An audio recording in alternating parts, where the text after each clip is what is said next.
जय श्री कृष्ण दोस्तों, मैं एडवोकेट सुरेश पालीवाल आपका हार्दिक अभिनंदन करता हूँ।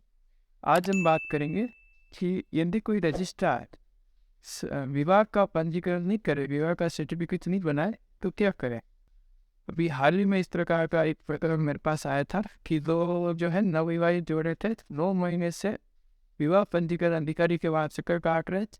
उनका जो है प्रमाण पत्र विवाह पंजीकरण अधिकारी ने तैयार नहीं किया और चक्कर जो है उनको दौड़ाना, फालतू में दौड़ाना। और लास्ट में नोटिस थमा दिया कि आपका जो है आपका आवेदन सक्षम अधिकारी से करें तो आपका पंजीकरण होगा। इस प्रकार से उसने पल्ला झाड़ दिया। तो फिर मैंने जो है मेरे पास आने के बाद हिंदू विवाह अधिनियम 1955 की धारा 5 और धारा 7 तथा सिविल प्रक्रिया संहिता की धारा 151 के तहत हेवनली कोर्ट में विवाह की घोषणा करने और विवाह के पंजीकरण केस करवाने के लिए मुकदमा दायर किया।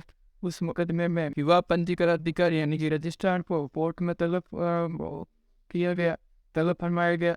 वह तलब फरमाने के बाद में उनको काफ़ी फटकार लग रही थी। विवाह पंजीकरण अधिकारी जो है आवेदन को कैसे लंबा लंबा करते, कभी उन जोड़े को कहते हैं कि भाई अखबार में देना पड़ेगा, अखबार में ज्ञापन देना पड़ेगा, कोई आपत्ति नहीं आएगी तो हम पंजीकरण करेंगे।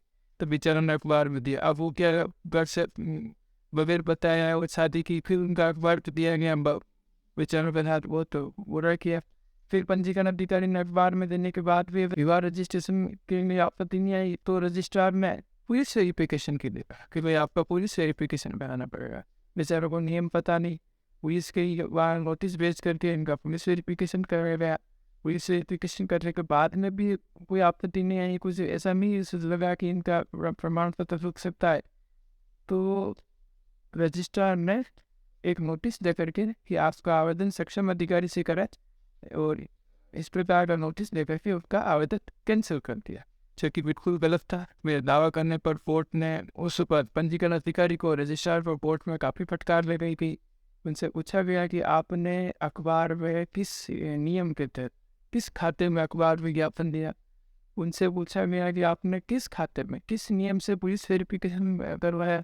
क्या मुकदमे होने पर, पुलिस वेरिफिकेशन पूरा नहीं होने पर शादी नहीं होती है?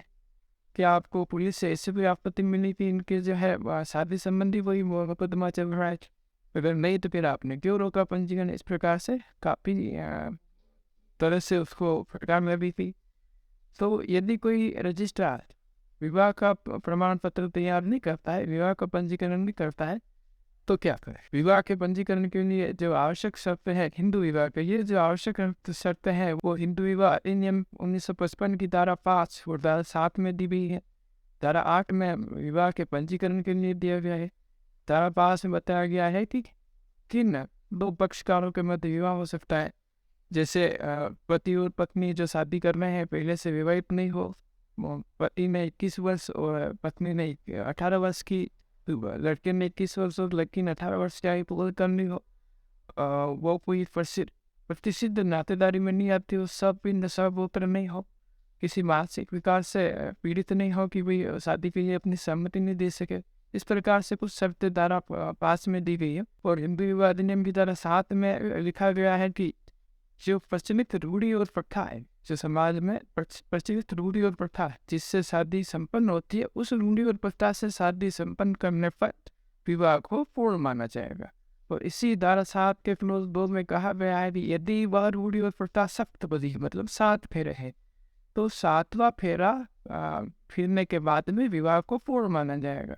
तो इस प्रकार से ये दोनों धाराओं की शर्तें पूरी करने पर विवाह पूर्ण हो जाता है। इसका रजिस्ट्रेशन धारा 8 में दिया गया है कि विहित प्लेटफॉर्म में विवाह पंजीकरण के लिए आवेदन करने पर रजिस्ट्रार को उसका रजिस्ट्रेशन करना होगा। तो इस प्रकार से निर्धारित प्लेटफॉर्म में आवेदन करने पर रजिस्ट्रार को उसका पंजीकरण करके विवाह का सर्टिफिकेट देना होता है। वो किसी भी आधार पर नहीं रोक सकता है। माननीय सुप्रीम कोर्ट ने भी सन 2006 में सीमा बनाम अश्विनी कुमार में विवाह के अनिवार्य रजिस्ट्रेशन के लिए, और 2006 से पहले रजिस्ट्रेशन की व्यवस्था बहुत कम थी। राज्य सरकार ने, केंद्र सरकार ने इस प्रकार से इस पर कोई ध्यान नहीं दिया। तो सुप्रीम कोर्ट ने 2006 में विवाह के पंजीकरण के लिए राज्य सरकार को आवश्यक दिशा निर्देश दिए। उसके बाद में प्रत्येक तहसील प्रत्येक इलाके में, प्रत्येक ग्राम पंचायत में एक रजिस्ट्रार की स्थापना राज्य सरकार के द्वारा की गई है। और प्रत्येक राज्य सरकार द्वारा विवाह के पंजीकरण के लिए अलग से नियम भी बनाए गए हैं।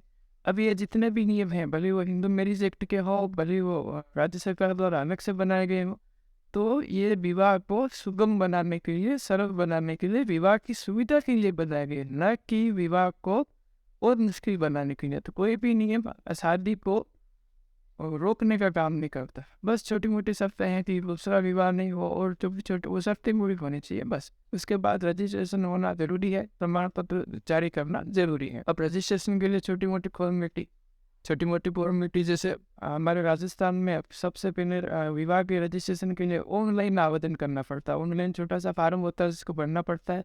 फार्म भरने के बाद वो फार्म प्रिंट हो जाता है, 2 पेज का फार्म होता है। वो फार्म लड़के का शपथ पत्र जो शादी कर रहा है और लड़की का शपथ पत्र जो शादी कर रही है, दोनों का शपथ पत्र, पंडित जी का शपथ पत्र जिन्होंने 7 फेरे दिलवाए, और 2 गवाह के शपथ पत्र कि भाई हमारे सामने इन्होंने शादी की। इस प्रकार से 5 शपथ पत्र, ऑनलाइन निकले हुए 2 फार्म, फिर शादी के फोटोग्राफ्स, फेरे के फोटोग्राफ्स, वरमाला के फोटोग्राफ्स, मंगलसूत्र के फोटोग्राफ्स, मांग वांग बनने के फोटोग्राफ्स, साथ में लगा करके छोटी मोटी फॉर्मेलिटी करके रजिस्ट्रार को, पंजीकरण अधिकारी को आवेदन किया जाता है। पंजीकरण अधिकारी ऑनलाइन आवेदन भरने के 2 दिन 5 दिन बाद ऑफिस बुलाता है, जहाँ ये सारे सर्टिफिकेट, उम्र का सर्टिफिकेट, 10वीं की मार्कशीट, आधार कार्ड और जो छोटे मोटे जो डॉक्यूमेंट मांगे जो सुगम है मिल जाते हैं। वो पंजीकरण अधिकारी मांगता है, डॉक्यूमेंट मांग सकता है जो सुगम है। उम्र के लिए 10वीं की मार्कशीट, पते के लिए मूल निवास प्रमाण पत्र, और पहचान के लिए आधार कार्ड, वोटर ID। इनके अलावा पंजीकरण अधिकारी कोई दूसरा डॉक्यूमेंट नहीं मांग सकता। कोर्ट मैरिज हो तो कोई बात नहीं, अरेंज मैरिज हो तो पत्रिका की मांग कर सकता है। तो ये छोटे मोटे डॉक्यूमेंट जो है उनको दिखाने पर रजिस्ट्रार को विवाह का पंजीकरण करना अनिवार्य होता है। वो किसी भी आधार पर नहीं रोक सकता है। इसके बाद में फिर भी यदि पंजीकरण अधिकारी रजिस्ट्रार सर्टिफिकेट जारी नहीं करे, किसी प्रकार का रोड़ा लगाए, तो माननीय जिला कलेक्टर महोदय, DM साहब, उनको शिकायत, लिखित में शिकायत की जा सकती है कि साहब आपके जिले में इस प्रकार से पंजीकरण अधिकारी विवाह का पंजीकरण नहीं कर रहा है। तो उनके द्वारा निर्देश दे करके कार्रवाई करके पंजीकरण करवाया जा सकता है। उसके बाद भी अगर पंजीकरण नहीं हो तो माननीय न्यायालय में धारा 5 हिंदू विवाह अधिनियम और धारा 7 के तहत और धारा 151 CPC सिविल प्रक्रिया के तहत, जैसे मैंने मुकदमा दायर किया, उस तरह से कोर्ट में मुकदमा दावा करके भी जो है विवाह की घोषणा और पंजीकरण का आदेश प्राप्त कर सकते हैं। तो मैंने जो मुकदमा कोर्ट में दायर किया है उसमें विवाह रजिस्ट्रार को बहुत सारी फटकार कोर्ट में लगेगी। उनसे इस प्रकार से पूछा गया, कोई संतुष्ट जवाब पंजीकरण अधिकारी द्वारा नहीं दिया गया, मुकदमा भी चल रहा है। तो इस प्रकार से यदि कोई रजिस्ट्रार, पंजीकरण अधिकारी विवाह का रजिस्ट्रेशन नहीं करे, प्रमाण पत्र जारी नहीं करे, तो इस प्रकार से कार्रवाई कर सकते हैं। तो आज के लिए बस इतना ही।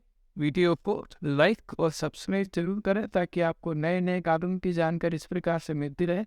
शेयर जरूर करें ताकि आपके अपने को यह कानूनी जानकारी प्राप्त हो सके।